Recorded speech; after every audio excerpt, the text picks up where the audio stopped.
Hello, assalamu alaikum. Kef halkum, good morning. Sabah khair. This is Majid Said Nasser, Zahar Suleimany, speaking to you from Allah's sub Muscat, Sultanate of Oman. I want to say a few words concerning this big controversy going around now about this Hindu something, Hindu nationalistic favor policies of RSS, BGP body. Now everybody is talking about this. But I want to say this thing, and I think I have the right to say it because it is already in my books. It is not something new. When I published my first book, Psychology of Arab Management Thinking, and also the other Arab management book, A Cry for Help, I said these things already.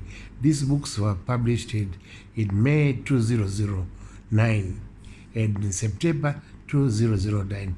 Two Arab management books which I published, and they are in print. They can be seen and anybody can read them. Okay, I want to say this. Okay, there are things I have said when I was working in video in 1980.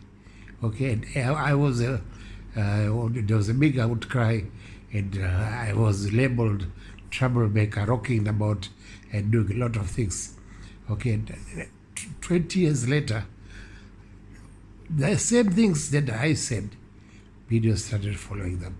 You know, when I went for my first visit to Mamur in the Far region, okay, and I saw they took me to, you know, the joke was this, you know, my wife is Yemeni, okay, ethnicity is Yemeni, okay, and this one guy working in HR was making a joke. He was telling those people there in Marbol that tomorrow a very big man, a very high HR person is coming here in Marbol, you know, and his wife is Bahra. You know, he was just making a joke, you know. And in the morning, I saw a lot of people, they are waiting to see me. And I was surprised, say, what are these people waiting for? They said, we want you to come with us, to come and see our village. Oh, and I told this guy, let us go together. So I went with him. And I went to the school, and I saw the school in a very bad state. You know, the roof was leaking. Okay, there were not enough chairs for children. Okay, and some children were sitting on the floor. Remember, this was in 1980s. I'm talking about, not now, in 1980s. Okay, so. When I came back to Minar Fahal after a few days stay in Barbul, I wrote an article. Okay, I was HR. I was already HR working in video. So I thought it was morally, ethically, and principally right for me to write about my experience. So I wrote to my head of department and also the line director, HR, and copied the management. I said that why doesn't PDO help for these citizens? You know, what did they gain? The only thing that the oil came in the villages, the big trucks passed through the village, leaving the dust behind.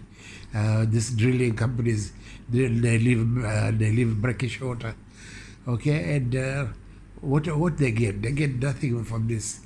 So you know, these guys were telling me there's so much development, but there's nothing that we have gained from this. So I wrote this, and it was a big outcry. Everybody was saying, you do your job. Your job is to do HR. I said, yeah, HR is also called. HR is called a conscious keeper of a company. Okay, and we are not there only to do visas, payments, labor clearances. We are here to look at HR on the higher scale, on the high road. Anyway, this would then this in this Saddam Hussein, when he invaded Kuwait, okay, there was given a deadline of January 15th to leave Kuwait. Otherwise, there was going to be war. And the management, the MD called us all HR. He wanted to know our opinions. Everybody, not even one person. Not even one person said anything that they said, oh, Saddam said he's not stupid. He will pull out before this deadline. And I was the only person who said, let us prepare, let us make contingency plans, because there is going to be a war. And everybody turned everybody. And then Allah forgive my human resource director. He said, he was looking at the MD, and he was saying, everybody knows that you are anti-expatriate. You are always anti-expatriate. And you don't listen to him. He was looking at he was telling him, and there was one Omani guy, a management level. He said, you called us for a meeting and you want to hear our opinions, and this man is talking to you sincerely. Why don't you listen to him? And he also left video, this guy. Anyway, I feel so terrible. I went home. I feel like sinking to the ground. You know, I was very angry with everybody around, even with my family. My daughter, Mara, she was looking for a compass, and I already bought her 2 compasses and she lost. Or somebody stole in school, I don't know. So I was very angry, shouting to her. And then she said, why Baba is shouting because of a compass? A compass costs only 2 riyals.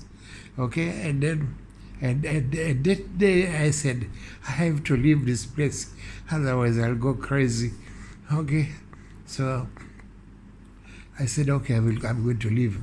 As soon as there is an opportunity, I started applying jobs everywhere. Abu Dhabi, Qatar, Saudi, everywhere I applied jobs.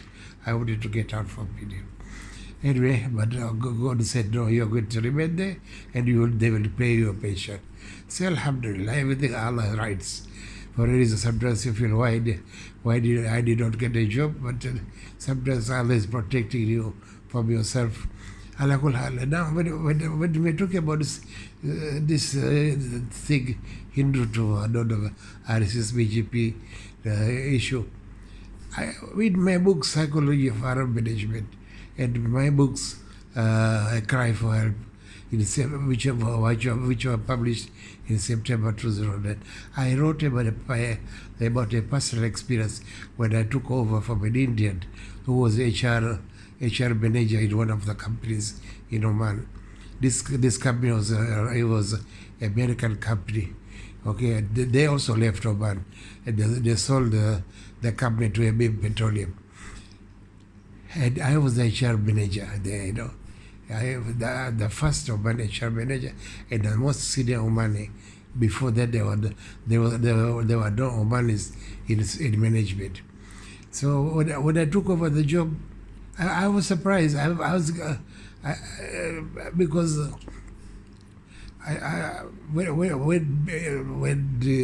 when the management in Dubai, they told the IT department, forward all emails to Majid. Okay, and I was surprised. Why these emails are coming? These emails are coming from India. They had a director, this Indian guy, and all hatred inside, talking about. And it reads the same thing. This email was copied to all the senior guys in Oman, you know, management, general managers of India, of different companies. Okay, and this guy was also copied. And in the email, it was talking about targeting Omanis, not recruiting Omanis. And it was very specifically mentioned to target the Omanis, what they call the Mutawas, religious people. If you see an Omani who's religious, target him. You know, and I was surprised. So I contacted my general manager in Dubai, and also general manager here in Oman. And I told him, do you know these emails which are coming from this guy, these are the kind of emails he's getting? And they said, yes, we know. I said, how do you know? I said, because we monitor all the emails from Houston, USA. That is one of the reasons we sent him away. You know, and we gave him, I think it was 1 day notice to get out from the office without handover. They asked me, can you take over? Can you take over the company without handover? I said, yes. There's no issue. This is a small company. I don't think there should be an issue. And anyway, there are already other Omanis in the department who can help me if in case of trouble. So I took over this. I did not even see this guy because when I went in, he was already out. And I was shocked. I said, how is this possible that these emails are coming to a country like Oman? Oman has taken so much effort to accept people, respect people, welcome people, especially Indians, Europeans, everybody expanded. You know, so it was a big shock for me. And then you know, I started contacting some people I know, and I told my mother, I said, oh, mind what I'm talking about, this is old news. We know these things already. But why we allow these things? I talked about these things in September. I'm telling you honestly, we talk a lot about not good things about Africans. But Allah, if it was in Tanzania, and India was doing this, he would have been not only been removed from the job, he would have been arrested and put in jail. You know, this was in 2009 when I wrote these books. And nobody paid any attention. Nobody paid any attention. Now, everybody is paying attention. How many years later? 2009 to 2022, 13 years later, people started to wake up. And I said about these things, and when I wrote my book, Psychology of Arab Management, even the Americans gave it gold seal of award. What they call it, USA Review of Books. They reviewed the book and gave it gold seal of literary excellence. It is stamped on the front of the book and the back. How can people in America appreciate literary work done by the Romani? You know, one of my publishers, she's Jewish, American Jewish. Her name is Crystal. She was saying to me, it is amazing that an Arab can write such high quality of English, because when people read it and say this book, who wrote this book? I said in Romania, who is he? Is he an Arab? How can an Arab write such a high class of English? But nobody paid. Now everybody is paying attention. I just wanted to highlight about this essay. I've said things years before, but nobody paid attention. Now everybody is waking up to the realities. And I said in English, they say, I don't know if it is English or Latin, QED. Thank you very much. I did my part. I suffered a lot. I went out from video, a very large group. My colleagues who cannot even write one chapter of English. I wrote 15 books, not one book, 15 books. And all my books are there in my websites. You can always Google and find me. Google Majid Suleimany, Majid Suleimany, Suleimany. Google it and see the books, how many books I have published. Thank you very much. I just wanted to feel consolation by saying these things. Thank you very much. The video is going now 15 minutes. Thank you very much. But I did as a loyal Omani citizen, I did my part, but I suffered a lot. But Alhamdulillah, I say Allah will repay me for the things that I have suffered, and Allah will accept and reward me accordingly. Alhamdulillah. Even my family, they are targeting, but Allah will always protect me and my family, my children and my grandchildren, and myself. Alhamdulillah Rabbil Alamin. Ya Hayyu wa Qayyum, La ilaha illallah, Anta subhanak, inni kuntu minal zalimin. Hasbi Allah wa ni'mal wakeel. Alhamdulillah Rabbil Alamin.